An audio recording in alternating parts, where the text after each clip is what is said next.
Awesome. Okay. And Michelle, is that too, like that bar, is that too distracting? That bar? Oh, it went away. It was Oh, excellent. just waiting for us to. Excellent. Okay. All right. So we're just gonna have to stay by the computer for the presentation.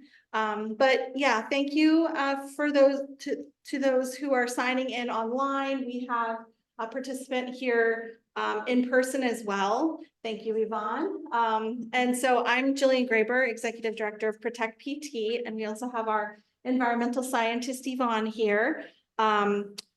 And we're going to talk about our love for clean air today and how to protect your home. Okay, so if folks have questions, maybe raise your hand because I cannot see my chat, but we are going to do a Q&A at the end. So if you wouldn't mind just writing them down and we'll get to it when our presentation is over, that would be awesome. We can always go back in slides. And right. Okay. So this is a little bit about who we are. We are Protect PT, and we're a nonprofit organization working to ensure the safety, security, and quality of life to educate and advocate for our economic, environmental, and legal rights of people in Westmoreland and Allegheny counties. We say right now we protect more than just PT because we started out with one community and have expanded since then. With our various efforts, I know that the folks that are on this call probably know a lot about those, so I won't get into detail. Oh, great. Okay. Excellent. Someone else is joining us. Welcome. All right. And I'll just repeat. Welcome. Thanks for joining us. If you have questions, we're going to do a Q&A at the end. So we're just getting started with the presentation. Thanks for joining us today. And this is, okay. All right. So this is a section of what we consider our home resource guide, which is a resource that we give out to residents. Let me grab one. I'll show you guys. Can you guys see that? This is our home resource guide. And so this is a binder that we give out. This is one of the sections, air quality that we do in this very long, it's like a 3.5-hour workshop. We have shortened it to just talk about pollution today because we felt like that was a really important point, particularly since we do love clean air. Clean air is something that we all need. So we wanted to really parse out that section of the guide. So if you don't have a guide, at the end of the presentation, I can either send you one by mail, or I can, you can come by our office if you're local and grab one from our office. So this home resource guide, we will have follow-up meetings too. It's meant to be a resource that you keep in your home. And it has four sections. We're going to be talking about one of the sections. One section is complaint and compliance of state and local laws, emergency and disaster preparedness, air and water quality. We're going to be focusing on air today. That also includes waste. We've included in that section noise pollution and resources at the end. So this is a great guide to have if you have any kind of pollution near your home, and if you want one and you don't have one, please reach out to me by email. You all should have my email. It's just Jillian@protectpt.org.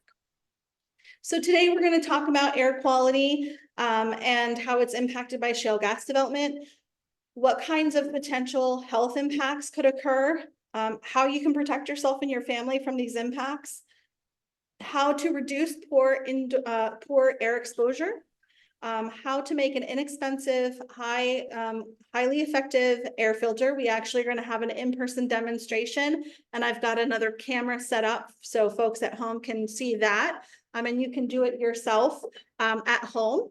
And then we're also going to talk about radon and how radon from shale gas can contaminate your home as well as your water. So those are the things we're going to talk about, and how you can keep your family protected. So that is it. All right. So this is a map that we have on our website. a map of Penn Township. I'm gonna move this guy here. You can see actually the URL at the bottom. If you just go to our website, to the fracking map, I think it's under our work. On the main tab, you'll see this, and this is actually a larger map of Westmoreland and Allegheny County. We've inputted all of the well pads and all the compressor stations. The compressor stations are yellow, so this legend is old. And the well sites are in orange. We also have things like schools and daycares, recreation facilities. The red line is the Mariner East Pipeline, which goes through our community as well. So you can check out that on our website and look for infrastructure near you, because that's really important to knowing what type of air quality concerns with different sources of pollution you could be exposed to. All right, so raise of hands, maybe in the raise of hands, who knows what fracking is and who would maybe like to see the video? Because I don't want to show the video if everybody knows what fracking is. I know. I know what it is. There's a fire truck. Uh-oh. Is there somebody that wants to see? Maybe I should say, is there somebody that wants to see the video that has not seen it? Okay. This is also connected to our YouTube. We have an extensive YouTube with lots of resources on it. So I highly recommend going to our YouTube. It's just Protect PT's YouTube. And there's another fire truck. Okay, there must be something happening up the road. All right, so we're gonna get into the nitty gritty of today's presentation. I'm gonna hand it over to Yvonne for this part, and yeah, go ahead. Hello, everybody. I'm Yvonne. I'm the environmental scientist here, and I'm gonna just, is it okay, Jillian, if I just shift this a little bit? Yeah, absolutely. So I can kind of talk to the room also. Okay, I feel like that's better. Now I can see everybody. So as far as unconventional oil and gas development goes, you know, we'll also call it fracking, also unconventional oil and gas development. Those are essentially synonyms. Like other facilities that are industrial, those wells and all the infrastructure associated with them can present a significant risk to public health. There's all kinds of emissions that are associated with different parts of that infrastructure, slightly different emissions at different stages and things to be concerned with, but really it's at every stage of development. So, Jillian, do you have this hooked up to the, this one? Just click the pad or the up and down arrow. Sorry, the thing. Oh, up and down. Okay. So there's, of course, when they start building all of these places, there's truck traffic, usually diesel trucks. So there's emissions associated with them. There's also emissions associated with drill rigs themselves. So when you're actually constructing the fracking well itself, the pipelines that actually move the fracked gas from the wells to processing facilities, and then also that move the gas from over larger distances for export. Yvonne, so would that have emissions naturally or only when there's an issue with the pipe? You think a pipe would be sealed? There are regularly scheduled emissions and there can be emergency emissions too. I'll wait until the fire truck Hopefully stops. that's not a frac related. Yeah, hopefully it's. So, the question was, are these emissions, do they occur, you know, like only during accidents or as kind of like a regular part of their operation? And my answer is that it's during both of those things. So, there are basically like pressure builds up in the system. They have to release it. They also have to do maintenance on things. And during all of those events, there will be emissions released in addition to accidents. So, thank you, Michelle. That was a great question. There's also valve fillings and pig launchers. Pigs are these things that are used to actually clean the pipes out, to perform maintenance on the pipes. If you see this image of the valve, if you're driving along the road around here, you'll start seeing these valves like everywhere. I know there's like a bunch right along 130 that I pass every day on my way to work. And you know, these valves and pipes, they're used for the fracking industry. They're also used for you know, kind of the utilities around us too. So they're pretty common on the landscape. I thought that that's supposed to be fittings. Oh, oh, valve fittings. Graphic. Gotcha. There's also the compressor stations. So unlike something like water flows from uphill to downhill very easily. However, gas, you need to put under pressure, right? For it to move, you need to put it under pressure. So these compressor stations basically exist along the pipelines periodically to produce that pressure and send the gas and route it along the pipeline to where it's supposed to go. And then there's the processing plants, right? The stuff that gets extracted is not in its final form, and it gets used to make a lot of different products. So, right, whether it's gas for heating, whether it becomes any different kind of fuel, it also gets used to make plastics. Like the big plant in Beaver is an example of how gas gets used. Methane gas is actually one of the primary feedstocks for making plastics. So, so all these processing plants that take the gas and refine it for these future uses also have emissions associated with them. And then there's storage and treatment. So there's tanks that hold the gas. You'll see these tanks periodically. We have actually done some monitoring and found leaks at these kinds of facilities before. So places where it's stored, places where it's treated. I'll give a moment. How many was that? 5? Okay. So multiple places. Should we check the emergency services and on the website to see if anybody gets alerts? Close we are. I mean, I don't know what's going on. So there's the storage and treatment facilities. Those have issues. Sometimes those are pretty out of date. Sometimes the fittings aren't great. And sometimes they just have to vent to release pressure. So as you can see, it's not just the drills. And altogether, all of that really adds up. So this is why it's a concern for us. We love breathing clean air. We love our families and our friends and our community to be able to breathe air. And we'll talk a little bit more about some other pollution sources, right? Fracking is not the only source of air pollution. We really wanted to talk about wood smoke a little bit today because that's an issue during this time of year, right? So wood smoke and burning basically happens when stuff does not completely combust, right? There are ways to have wood fires and to burn wood that are safe. And we all enjoy having those wood fires. Everybody in your neighborhood can enjoy having those wood fires, but there's other ways to do it where if you don't have clean, dry fuel, and if you don't have the proper airflow, stuff doesn't combust completely and it creates a lot of pollution. It can create serious health issues for your neighbors.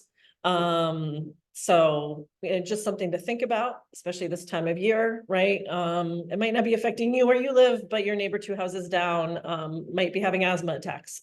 So make sure everything's in good, proper working order.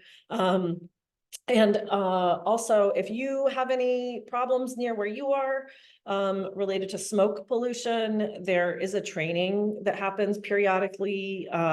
This organization, GASP, puts it together. They're a local organization that's out of Pittsburgh. So you can look at those resources to learn a little bit more about smoke reading. Basically, smoke reading, I've done this training myself. The DEP uses this technique to look at a plume of smoke and kind of assess if it's you know, a level of pollution that's hazardous or not, dangerous or not. So so that's something you could do as a resident. And you can apply it to industrial facilities that produce smoke and also, you know, just anything, any smoke producing facility near you. Okay, I'm not able to go on the website. okay. And why do we care about air pollution? Because it has health impacts, right? Like, yes, it doesn't look great. It can affect visibility. It can affect the cleanliness of your property. You know, we've seen all the pictures of Pittsburgh when it was really, really bad. But in addition to that, there's all of the health threats. And there's 5 kind of major categories. It's the way that it affects your respiratory system. So anything involved in you breathing and circulating the oxygen through your system, your nervous system, it can produce blood disorders. It is linked to different types of cancer, and also contributes to birth defects and can harm developing fetuses. So an issue for reproductive health and women's health and children's health. So as you can see, it has wide-reaching impacts on people. And children are more vulnerable. This has to do with just how their bodies are different than ours as adults. So higher respiratory rates mean that they're getting higher doses of pollution, right? For every, you know, 10 breaths we take, children are taking, you know, like 2 or 3 more, and that adds up over time. That means they're getting more doses. Additionally, because children's bodies are still developing, right? The harm that they experience can have lifelong impacts, right? They're still developing their organs, their bodies are still growing, and the air pollution can affect how the organs develop and etc. Additionally, our immune system kind of learns over time. Children have limited immune systems. They have less of an ability to really fight the effects of the pollution. So they're getting higher doses and their bodies are less equipped to fight those doses. Also, in terms of like metabolizing and actually excreting chemicals, right? That's one way our bodies protect themselves, is basically like to rid our bodies of those chemicals. Children have a harder time doing that. And also it takes a smaller level of dose to impact them and a shorter duration. So for all those reasons, we get very concerned when we see fracking industry near places where children spend lots of time, which is one of the reasons we put daycares and schools on our map. So there's different kinds of air emissions. There's particulate matter. I like to explain this to people as kind of the solid part of air pollution, right? These are tiny airbound particles that are so small that they float. And those are dangerous because they can get really deep into your lungs. And elevated particulate matter, like high levels, basically are associated with all those impacts we talked about earlier. And another issue with particulate matter is even if maybe the substance that tiny particle is made of is innocuous, other harmful things are capable of bonding to that particle, and it kind of serves as like a transport system to get those things into your lungs. And this is a great segue. VOCs. So VOCs are one of those compounds that can hitch a ride on particulate matter and get deep into our lungs. I explain VOCs a lot of time as like the kind of gaseous part of air emissions and air pollution. Specifically related to fracking, some of the known VOCs that are problematic and known as carcinogens are benzene, toluene, ethylbenzene, and xylene. There's others, but those are some of the most best known and toxic ones. So those, like I said, can attach to the PM, get deep in your lungs. And then there's also radioactive particles. So radon is the primary one. It's a very well-known carcinogen. It causes the most cases of lung cancer in the United States, aside from smoking. So, and Pennsylvania has a lot of radon. It's a concern for us because they don't know exactly how it works, but we do know that places where there's increased fracking, they experience increased levels of radon.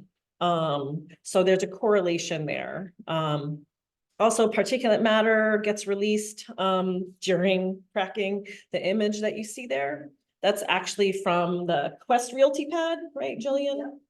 So that's actually silica dust. So very fine dust.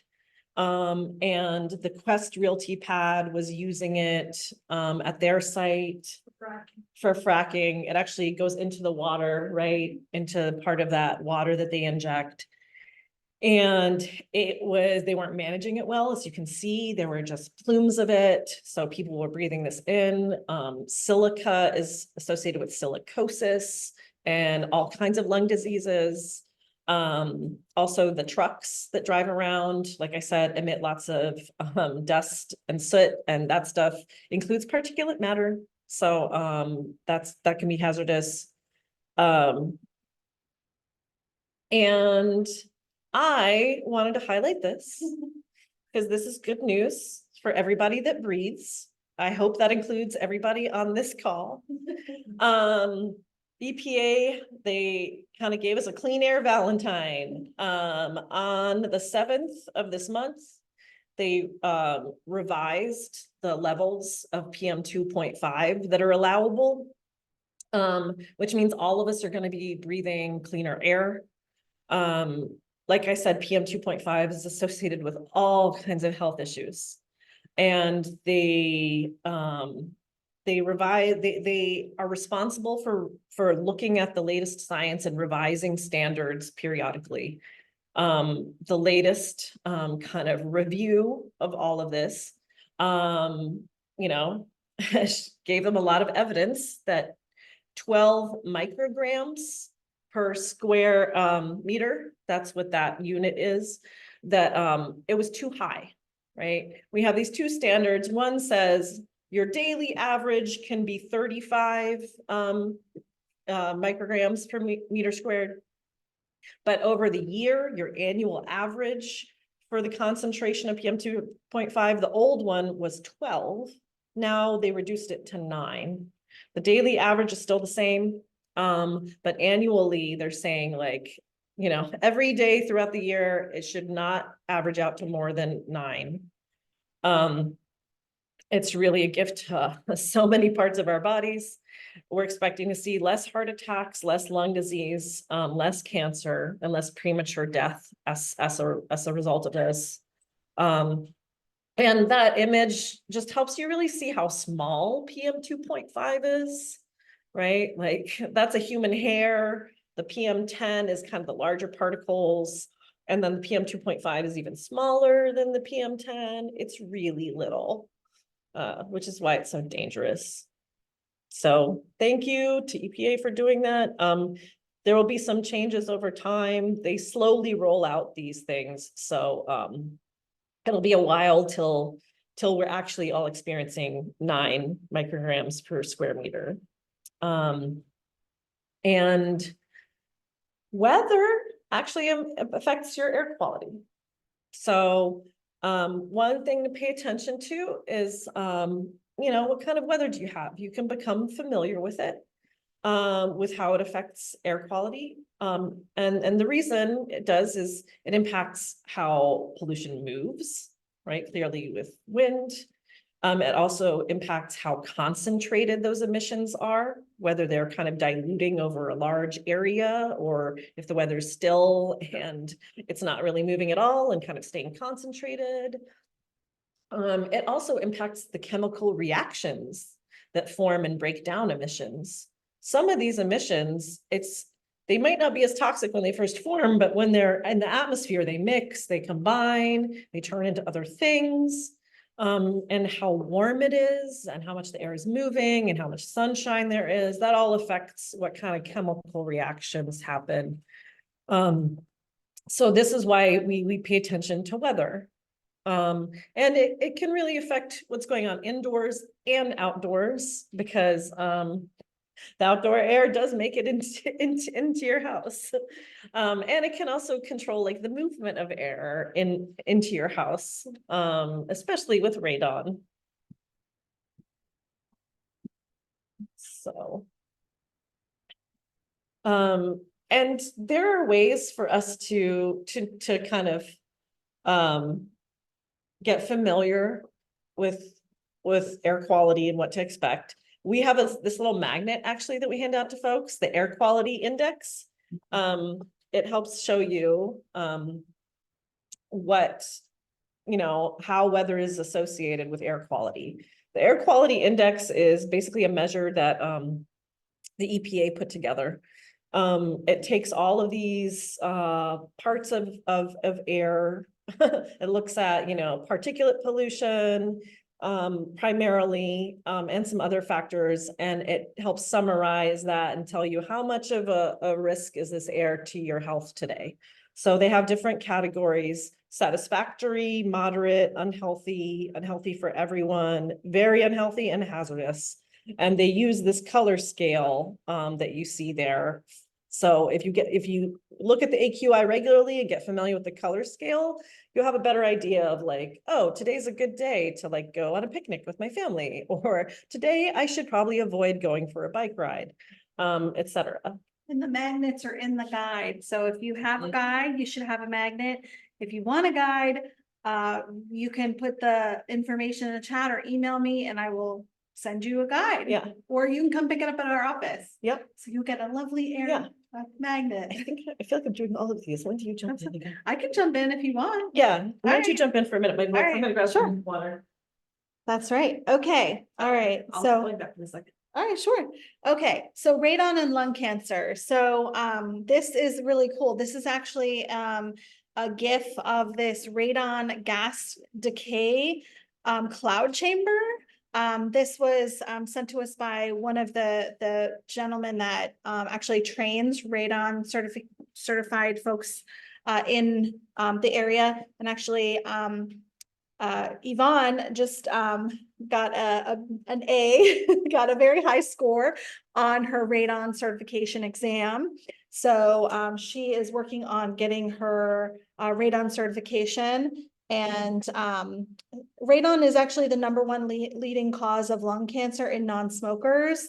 And it's important because you don't smell it, you don't know that it's there, but it is in your house, it can be in your house, and the best way to know if it's in your house and if it could be impacting your health is to test for it, and it's easy to test for it. Oh, great, okay, so thank you, Sean, for putting that in the chat. I will make sure I get you a guide. Okay, go for it. This is your baby. Yeah. Sorry, I just need a little break for some water. So I'm getting certified to test houses for radon. So I've been learning a lot about it. As the previous slide, and let me just go back to that really quick. Right, there's no truly safe level of radon. There's, did this go back? No, it didn't, it went forward. Go back the other way. I'm hitting back on your keypad. Yeah. Okay, there we go. Here we go. So, yeah, so there's about 21,000 radon-induced lung cancer deaths every year. That means there's way more cases of lung cancer every year that are associated with radon. And that's no fun for anybody. And it is naturally occurring, right? It's not a chemical that's produced by the fracking industry. It's actually a naturally occurring radioactive gas that is in soil and rocks. However, fracking releases a bunch of radon because it's drilling down into the soil and rocks. So the water that they extract back up and, you know, all the drill cuttings and stuff is usually radioactive. And depending on what geologic formation it's in, right, can have a lot more radon than others. Like I said, Pennsylvania, we have a lot of radon. And it gets into the home usually through the ground, right? You're in contact with the soil and rocks. You have any cracks in your basement, any ways the air can enter your home. And if there's like a pressure gradient where air can kind of like flow into your home from the soil, it'll flow in. So it's a pretty common issue. And there's no truly safe level. Any amount of radon will increase your risk for lung cancer. But the EPA does have a recommendation, just based on like how much it increases your risk. They say, 4 picocuries per liter.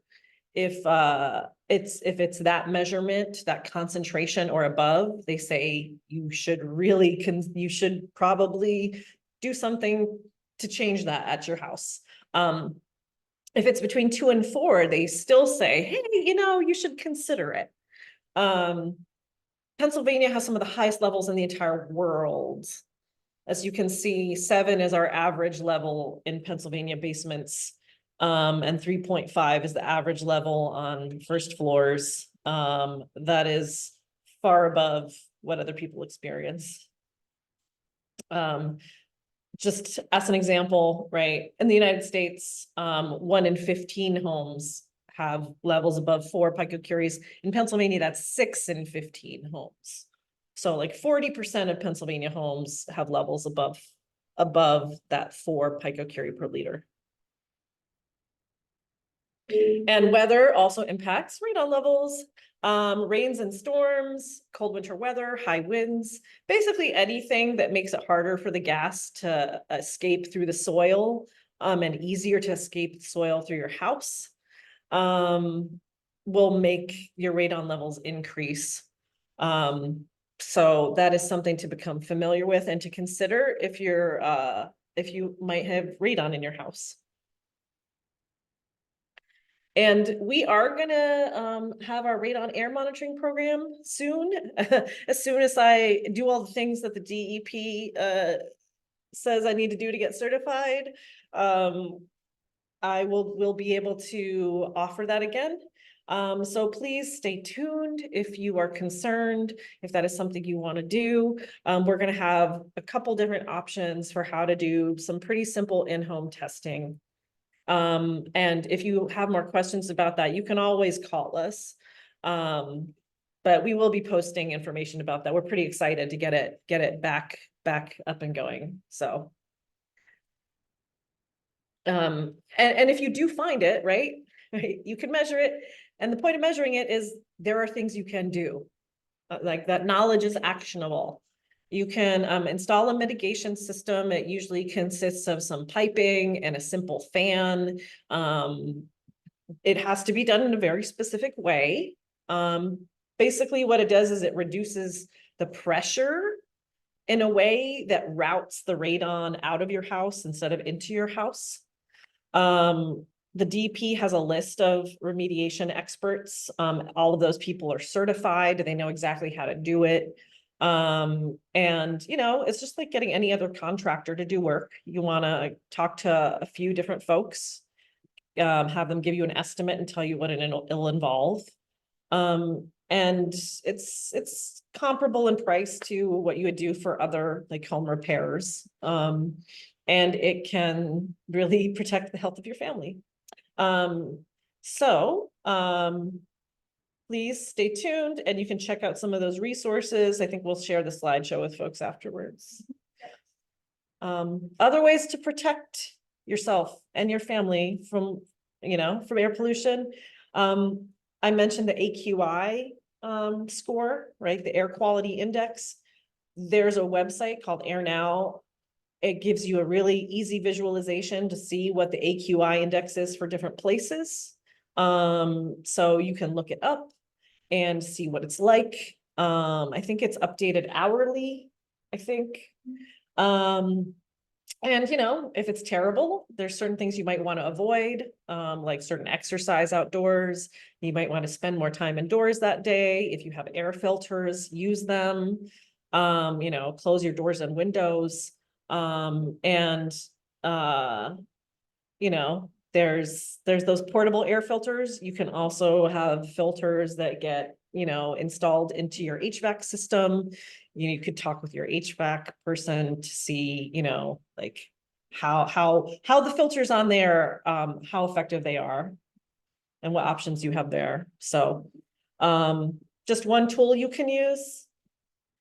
There's also things you can use at your house. You can build a very simple air filter. And maybe Jillian, I think will show everybody this because she's built these before. Yeah. These are super cool because they're not that expensive. Maybe how much would you say is for the? Like maybe $35 for, all the things you need to build the air filter. I'm gonna try to see if I can get. Give me 1 second, folks. I just want to make sure that I'm able to see myself on the screen. Whoop. There we go. Okay. All right. All right. So where are the peeps? Where can I see all the participants, including myself? Okay. I don't know. Give me 1 second here to just make sure I'm able to. Where is? So weird. Where's the Zoom? Yeah, to see the participants. There. Where? There, see participants. Where? Is that See? Yeah, but then it just clicks, it just the list. I want to see my own camera. Oh, you just want to change your view, Oh, okay. right? Gotcha. Yeah. Okay. You wanna change So it. how do I do that? Change my view. Sorry, guys. I know I put the little box in the corner here. Hold on. Ah, here we go. I got it. Okay. All right. Why can't I see myself though? All right, so can you guys see the other camera? Yes, I can. Oh, perfect. Yeah. Okay, Yeah, I see it pointed at the screen. perfect. Okay. So then we're gonna go ahead and do a little demonstration. Well, that's just a screen here though. Yvonne, who Oh. else on our screen here is watched out? Will you make sure that everybody can see what I'm doing here? Make sure I'm on camera here? Yes. Okay, so this is this is meant to be a hands-on workshop, and for folks that are online, we set up our extra camera. So it's really easy. You'll need, I like to do 2 air filters. I have a free filter, which is a better filter. It's a MERV 8.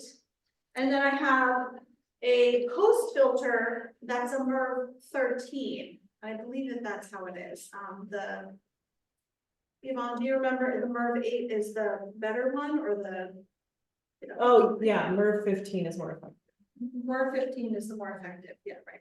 I haven't done this in a while. I had these all over I my think, house yeah. at one point when we have a wood smoke issue actually, which is how I got into this work. All right, so on your filter, there are a couple things. So first of all, this is a box fan, just you can buy it at Walmart or Home Depot or wherever you want to find a box fan. And then the air filter is 20 by 20 by 1, and that air filter fits perfectly on the box fan. And so, like I said, we have 2 air filters. We've got a pre and a post, so you can fit one on each side. There are little arrows, and you just want to make sure the arrows are going the way that the air would flow. And so this one is the MERV 8. So that guy will go in the back. And then you have the MERV 13 that'll go in the front. It's great to also make sure you date your air filters because you can change the air filter and reuse the fan. So that's great. Here, I'll try to, so folks can see. And in our guide, we have the instructions, and then it's super easy. You actually just take some packing tape.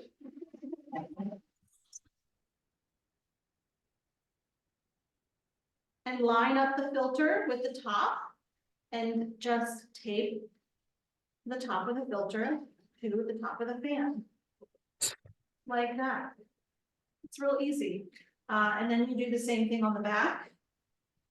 And you do all the sides. You can do the sides if you want to get a really good fit. Yeah, because the point is you just want it very securely attached. That's right. And So then, that air can't kind of sneak around. that's right. So you can do the bottom, you can do the sides. And then all you do is plug it in. I also suggest, like I said, putting the date on these air filters because, I can tell you that the air filter will get dirty. It's like your furnace filter at home, Yeah, it needs, you should change it. What? it needs to be attached on the bottom too. Yeah, I'm just gonna, and that's it. That's how you make an in-home house filter. And we had these, so we had a wood smoke issue in our home. And we can go back to this other camera. We had a wood smoke issue in our home. And when we did, we had these throughout our home. Now, it's not going to, if there's a smell, it's not gonna help with the smell. So they're going to be VOC. Right, it is, but it will remove particulates. So, and it is almost as effective as a HEPA filter that sometimes costs a couple $100. And it's $35 or so that of stuff you can get at the hardware store. So it's a very good way, particularly, so sometimes I sew and sometimes my material is really dusty. You can use it for that too. People use it in wood shops, use these types of air filters. So there's a lot of applications for it. And it's just a great way to get a low cost filter in your home. Yeah, so we are gonna give away the filter to one of the folks that are on this presentation. What we'll do is we'll pick the names. And if you live close, you can come pick it up. I don't know if we'd want to mail it per se. So maybe if you live close, I'll be able to tell. But yeah, you can get an air filter. And I would also suggest, they depending on the air filter on your furnace, you can have 6 months, a year, a quarter. You can always change it more. Something else that we're going to talk about with air quality, and I'll share my screen again. Share. I guess you guys can see it. Let me just hit this. There we go.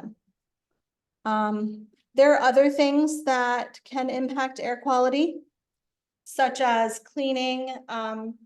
So I like to have an air filter on actually while I'm cleaning. While you're vacuuming, while you're dusting, have an air filter on. It actually will help to reduce that poor air quality while you're cleaning. So you should also mop and vacuum often. In my house, I have some folks that have allergies. And so we don't have a lot of carpets. Carpets actually really harbor a lot of stuff in there that can't be cleaned. If you do have carpets, you can clean them, periodically. Also things like, dust and mold, you wanna just make sure you, maintain a good humidity level, in your home, and also make sure your attic is, properly ventilated, to reduce on mold and dust mites, things like that. Cleaning agents, you can, use natural cleaning agents, which is great. We have some examples here. And, you can also cut down on things like fragrances in your household. Fragrances, actually candles, can be a big source of VOCs. People don't realize that sometimes, but, you can, reduce your exposure to those things. And yeah, and I just kind of anecdotally, whoops. I had one of these air filters in my home.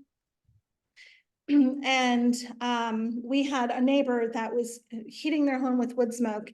And it took a tremendous amount of, toll on our bodies.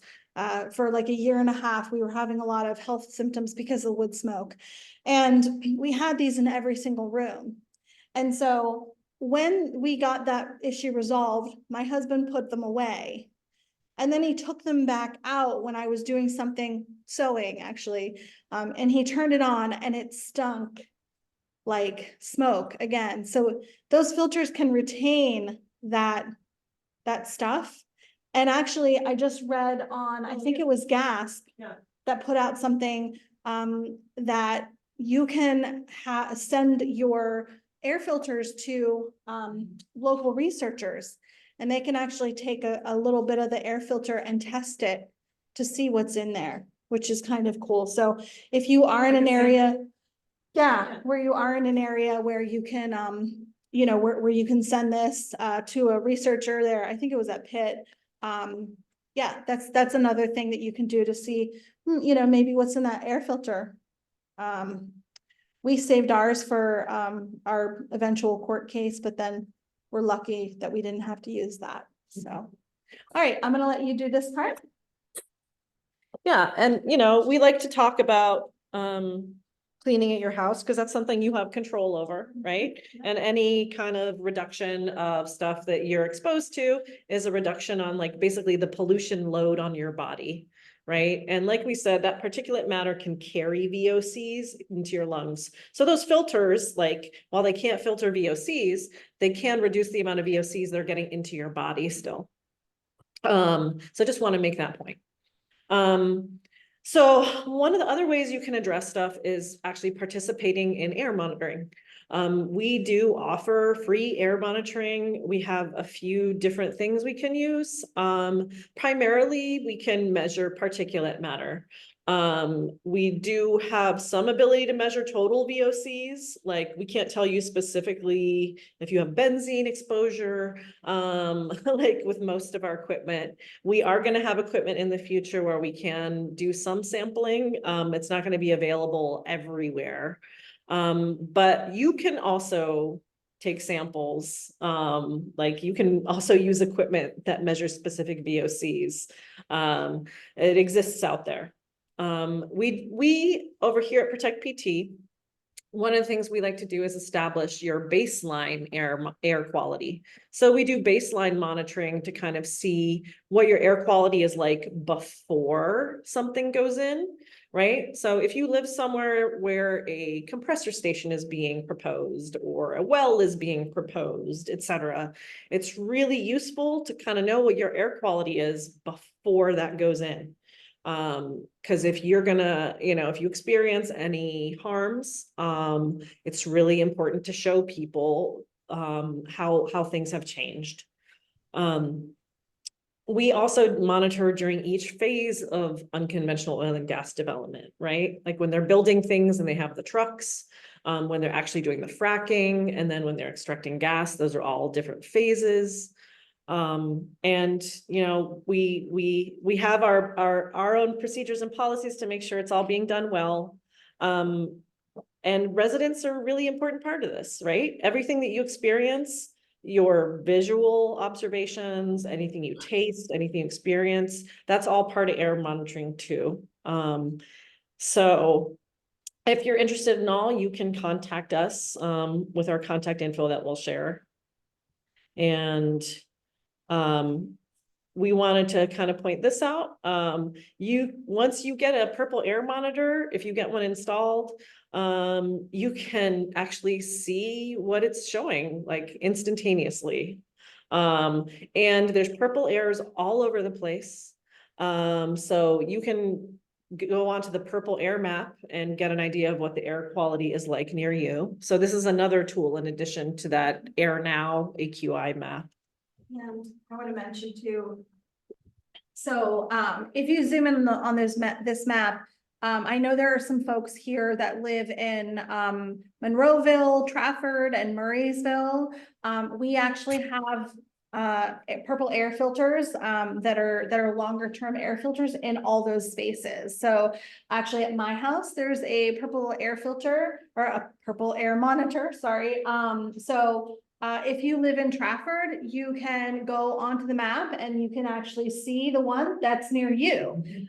Same thing with Monroeville and Murraysville. Those are our air monitors. So it's very cool. We also have one here, I think in Harrison City still. So Yeah. we do have those longer term monitors that are in the field. And Yeah. Yvonne contacts folks and just to make sure that they're up and running and working properly. Yeah. But it's very cool.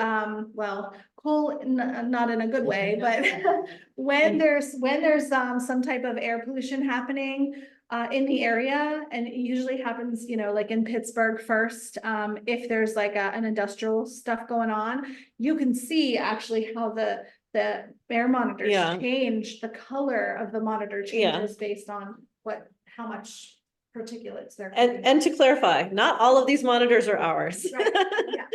I don't have the ability to run all of these monitors.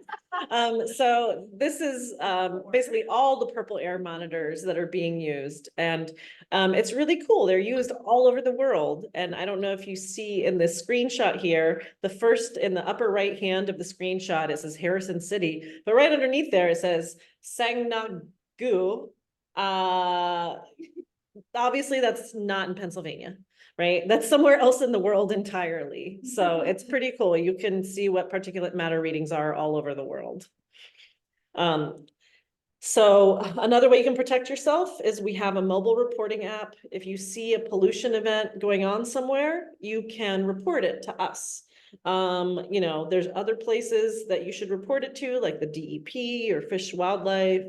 It depends on what you're seeing, but using our app and entering your observations. When you finish entering your observation, we will help guide you to where's the proper, you know, like governmental authority to report things to. Yeah. So you could easily use it on a phone. You can also use it on a laptop. You can use it on any computer device. Very easy to use. We encourage everybody to just sign up for an account. Yeah, and you don't actually have to download anything to use it. All you'd have to do is go to report.protectpt.org in any browser. And it goes right to the app. So this is actually what it is. It's more like a website It is that right. works really well on a mobile app or a On any computer, on device. any device. Yeah, we wanted to make something that was a tool that anybody in Pennsylvania can use. We wanted to make a tool that was accessible to anybody, no matter what kind of phone or device they were using to report. And using our mobile app, we've actually been really successful in a couple ways. There was somebody that used our mobile app to complain about dust from truck traffic near a well site, and then was able to, after they reported to us, click the button that says report online. They were able to report that dust online to DEP. DEP went out to the well site and inspection. did the inspection, told the operator that they need to mitigate the dust from now on, because that was a violation. So this tool can be used really successfully to not only keep an eye on stuff that's going on near you, but also take action on those things. And you can report health concerns on this app too. It's not just pollution. You can report like if you're having any health problems as a result of a pollution. And what we've done is we've worked with our partners at the Environmental Health Project to make sure that when people are reporting health impacts, that they're actually, it's listing it in a way that somebody that's a physician or somebody that's looking to diagnose you would be able to read it and see it effectively. So the way that it's organized is the way that a doctor would typically look at that. So it's a actually good idea to like file these, and you can bring these reports to your doctor Yeah. if you have concerns. Yeah, once you log in and make yourself an account, you can use it almost as a journal of those health impacts, and then print out a report for yourself right from the app. Yep, It's pretty cool. it is cool. And you can watch a webinar on it if you want to learn more. Okay. And I know we're a little over time. We are right near the end of the webinar, because we want to give people a little bit of time for Q&A. So hopefully you guys learned some good tools. And I'll let Jillian take it from here. Okay, I want to see if there are any questions in the chat. If folks have questions and want to put them in the chat, please feel free. Okay, we have. I have a question. Oh, go ahead. I was just wondering, on that QR code that you just had up on the slide, Mhm. can you email that to me too for that? Or I wrote down the name of the website, so maybe that's enough. Yes, so if you just go to this report.protectpt.org. Okay. Okay. That's the website, but yeah, so anybody that's signed up, it may happen Monday. So I can try to enjoy the rest of my Saturday, but everybody that signed up today will get the recording of the presentation and the slideshow. So Oh, great. Awesome. Thank you. Yeah. Okay. Yeah. So that's one of the benefits of having a hybrid, that we can provide that to people. And then of course, like anybody that showed up in person will also get the same information. So if you sign up for the webinar or the event today, you'll get that information. Is the in-person right at your Protect PT office in Harrison City right now? It is, yeah. Okay. Okay. Yeah. I just wasn't sure if it was a different location. Yeah, no, and we have cookies that you all, that everyone online is missing. So Nice. we occasionally have these events and we'll have snacks. So if you like snacks, next time come in person. I understand it was a crazy day today with the snow. I'm really happy it didn't actually stick to the roads. So there wasn't a problem getting here, but yeah, it's always iffy. And I'll try to send an online option if we can. For some events, it works. For some events, it doesn't work, but. Can I ask just one general question about the zoning board format like Penn Township had? Sure. What we saw there last Tuesday, or whatever night it was, Thursday, is that typical for, because that was the first zoning board meeting I've ever been to. Yes. Was that typical? It is to typical. see the director, to see the man in the middle, the director sort of being anti-probing questions. Yes, so that was the solicitor of the organization, or I'm sorry, the solicitor of the zoning hearing board, Mr. Sweeney. Yeah, the one with white hair who was sitting on top. Yeah. Yes, so he was presiding over the hearing. The hearing is a quasi judicial hearing. This is also a part of our home resource guide. So when you get your home resource guide, this is in the complaint and compliance of state and local laws section. It talks about different boards. It talks about how to participate in local hearings.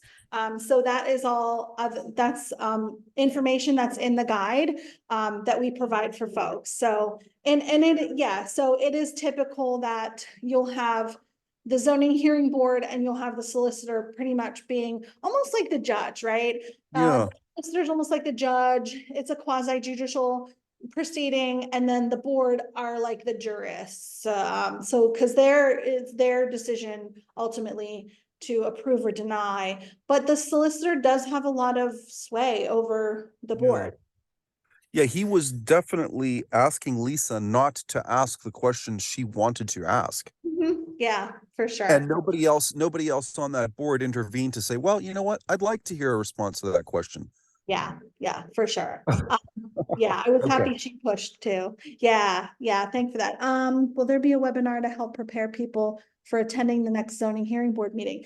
That's a great question. So we were planning on doing a prep meeting. So the next zoning hearing board meeting is March, I think 14th. So I think we're gonna do a meeting like a week before the first week in March to prep people for the next zoning hearing board meeting. Because we will be starting our case in chief at the next meeting. That will probably go for 2 meetings. And then after that, people will have an opportunity for public comment. So that we can talk to folks about how to prepare for public comment. Are you related? Okay, so Clean Air Council in Philadelphia is one of our partners. And can I get your book from their office? No, so they don't have our book in their office. We are a different organization. Yeah, we're a different organization, yeah. So I'm happy, we actually do have some Clean Air Council resources in the resource guide. We've tried to compile from lots of our partners over the years that have really great resources, compile them into one book. So Judith, please put your email or your mailing address in the chat. I'll make sure to mail you one if you're in the Philly area.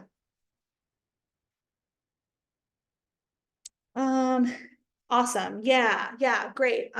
Perfect, Matt. Yeah, you can come by our office. Our office is open 9 to 5, Monday through Friday. And so anytime our office is open, feel free to drop by and get a home resource guide. Yeah, we have 4 left.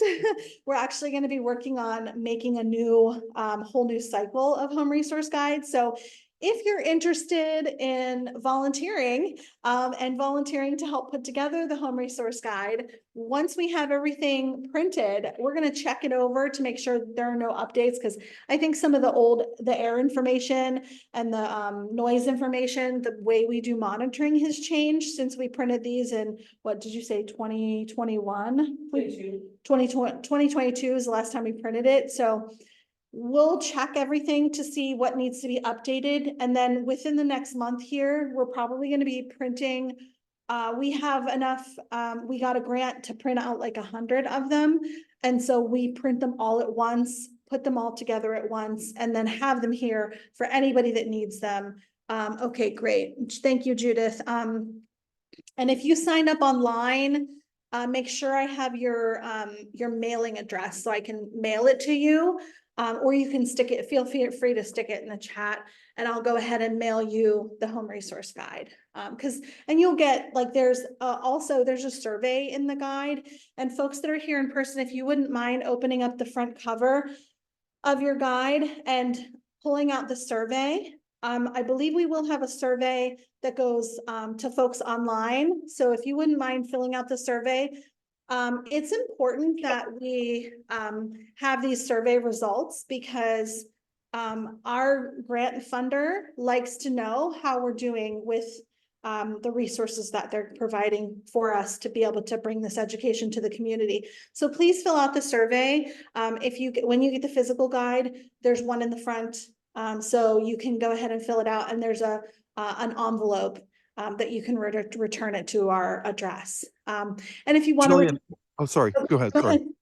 I was just going to mention that this is free. The home resource guide is a free resource that we provide. Luckily, we're able to get grant funding for that. But if you wanted to make us a donation or become a member, you can always go ahead and put that in the envelope when you send back the survey. So go ahead, Sean. I just realized that the address I gave you in the chat is where I live, but the address that auto-filled on my registration for the webinar today is my mom's address. Okay. But that would be fine if you could send one to each of us. That's Sure. good. Thank Yeah. you, 'cause you might get confused. Sure, There's sure. a Greensburg address, and then there's one in Pittsburgh. Awesome. Yeah. So I've recorded the session. I do have, it does record the chat or it should record the chat on Zoom. I should be able to download the chat. So anybody that put their email address or their mailing address in there. And Sean, I'll look to see, where you wanted me to mail it to you. You don't want to come and pick it up at our office? I will be out there on Thursday at 4 Okay. PM out there Okay. in the building. So maybe, well, yeah, whichever, if you can do it, or if you do it before Thursday, or else if someone's there at 4 Thursday, I can go in. We are gonna be here at 4 o'clock on Thursday. We should be here. We Okay. are actually here till 5. Now, one day this week, our power went out, so we left early. If the I roads are, have an appointment. I have an appointment at the spa in your building. oh my gosh, okay, yes, we will be here. Okay, they want me to work. Yeah, they want me to work there. Okay. Nice, awesome, Okay. all right. Yeah. Great. All right. Maybe you'll be a neighbor. Yes, yes. Victoria and Michelle are the owners' names there. Nice, nice. I actually haven't met them yet, so I should have to go over and say hello. All right. Does anyone else have any questions before we hop off? I'm done. Thank you very much. Yeah, thank you guys. Thank you to everyone who is online. I'm gonna go ahead and stop sharing now so I can see everybody. Thank you to Judith. Thank you, Matt. Thank you, Sean. Thanks. Kirk. Thank you, Dave. I have a new message. Okay, awesome. Thank you. Thank you, everyone. Have a wonderful day, and I hope you love clean air as much as we do. Thanks. Take care. Bye-bye.